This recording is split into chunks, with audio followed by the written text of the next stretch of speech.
Hey everybody, Jazzy here.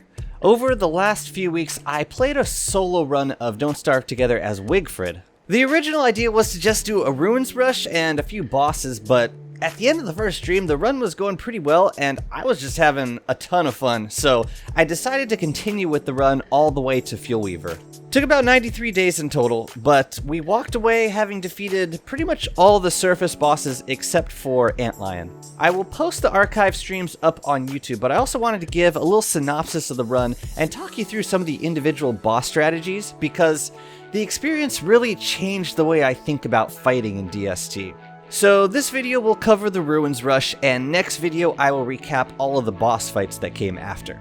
Okay, so I love Wigfrid. In terms of fighting, she's one of the best characters. Not only does she deal an extra 25% damage, but any damage taken to her health is reduced by 25%. She also gains health and sanity just from fighting, and can craft her own helmets and spears. Lots of amazing advantages with really only one small disadvantage.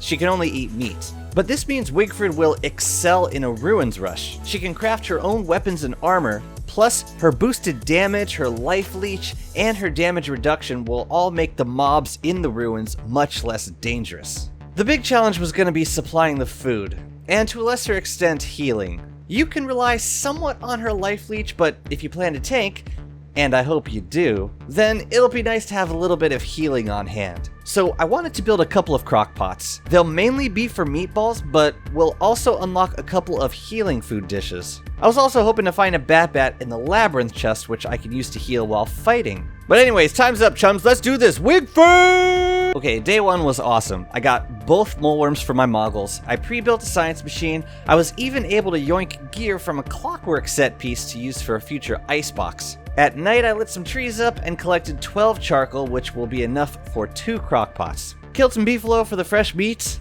I'm being told by the local Wigfrid main in chat to just tank, and I know that this is going to be the theme of the run. Me getting scolded for kiting enemies when I could just hold down attack button. To be fair, Wigfrid is the perfect character for this kind of playstyle, but it's gonna take a bit of conditioning on my part to overcome this habit of kiting. We had some really epic debates on these streams. Top of day 3, we poke our head into a cave entrance and immediately catch sight of some muddy turf. That'll be a good place to start hunting for the ruins because the wilds biome is always connected to the mud. While hunting for a living tree, we find a spider biome. Now, I'm picking up a handful of silk so that I can go fishing in the lichen ponds later on. I'm also grabbing the glands to craft some healing salves and monster meat to cook up and eat. Wigfrid does totally fine eating cooked monster meat because she'll just work off those small health and sanity penalties by swinging the spear after a meal. Day 4, we hammer the pig heads at a touchstone. The skins I'm really only going to use for hambats because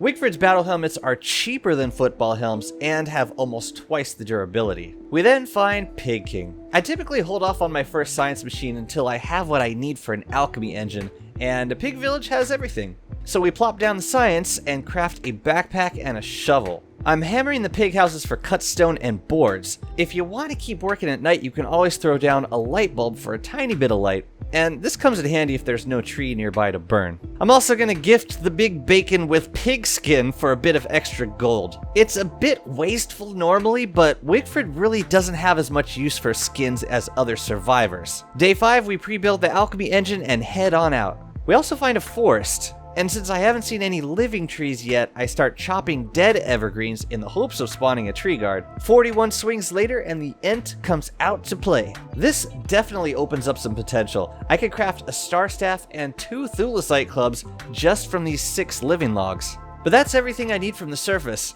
Day 6, we crack back into the caves and set down our first alchemy engine. I prototype cut stone, a crockpot, icebox, and healing salves. I also decided to make a hambat because the meat was about to spoil anyway. Leave it to me to wait until I'm starving to realize that I haven't yet cooked up any of my monster meat. I honestly should have done this right after fighting the spiders because cooked meat lasts a lot longer, but better late than never. I'm out of rocks, but fortunately we're in the caves. Practically every biome has boulders to mine, and most varieties drop gold as well, so there's plenty of opportunity to top off our minerals before they all disappear into helmets. Speaking of minerals, you really need to keep an eye on your moleworms because you will need to occasionally feed them a rock or flint to keep them alive long enough to make moggles. I wait until their health drops to red, but that's really playing with fire. If you can, try to feed both of them at the same time so their health is synced up and you won't need to remember to feed them as often. I wanted a bit more meat for Hambats and I hadn't yet found a bunnyman village in the caves. So I popped back up to the surface for a second and fought one tall bird just for the 2 meat. At least I'd be able to make one more Hambat downstairs. Wilds biome on day 7. Before I set up shop, I want to locate a depths worm and a pond. Plus, get a general idea of where the ruins might be. So, I kill a depths worm and I set up my second alchemy engine to make the moggles and an opulent pickaxe. I probably could have made the pick at the first alchemy engine, especially since I did a fair bit of mining on the way over here. I'm trying to fight a handful of worms for extra glowberries, plus I'm hoping to have as much meat as possible for when I set down my crock pots. Then I double back to the lichen field after prototyping my fishing rod. I find the ponds, and they are very conveniently situated next to a bunch of nightmare fissures. Perfect! I can farm nightmare fuel and eels at the same time. I throw down my 2 crock pots and icebox and start cooking meatballs with monster meat and lichen. Alright, time to fish for some eels. If I wanted sanity restoration, I'd make surf and turf, but I just want some extra healing, so I'm gonna make fish sticks instead. You can actually use 2 monster meat as filler in this recipe because monster lasagna does not accept twigs, and you need a twig to make fish sticks. Had I used lichen as filler, I would have gotten unagi instead, which doesn't heal as much. I don't need a ton of extra healing food, so mostly I'm using these for meatballs.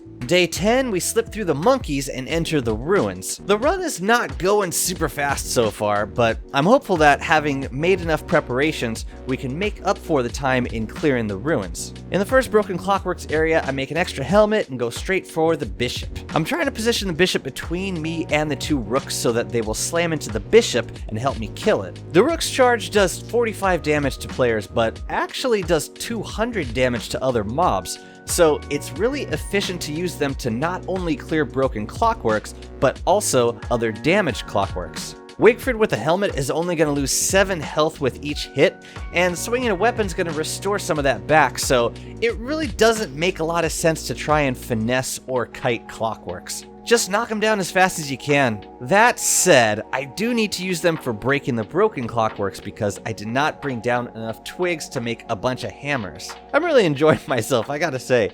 Feels like the brute strength approach is a lot faster than maneuvering the rooks around and waiting for them to kill each other. I lucked out with a couple statue zones with no clockworks to be found. Works for me. I'm actually going to mine them during the nightmare phase for some extra fuel. To be honest, the biggest source of healing thus far has been the crawling horrors. They're easy to dodge and you get tons of swings in before they pop. It was nice to have the fish sticks, but after one nightmare phase, our health and sanity was completely restored. I reached a point where I only had enough twigs left to make either a pickaxe or a fresh hambat. Since I brought down plenty of living logs, I decided to make a pickaxe and use a thulecite club for Ancient Guardian. It'll be a better weapon and won't cost too much if we use a construction amulet. I think it was the right call. We ended up with a ton of thulecite from the statues, and I just upgraded a broken station because I wanted to head straight for the Labyrinth. So I craft up a construction amulet and use it to make a star collar staff, a club, a suit, and 2 crowns. Make another construction amulet and craft another club.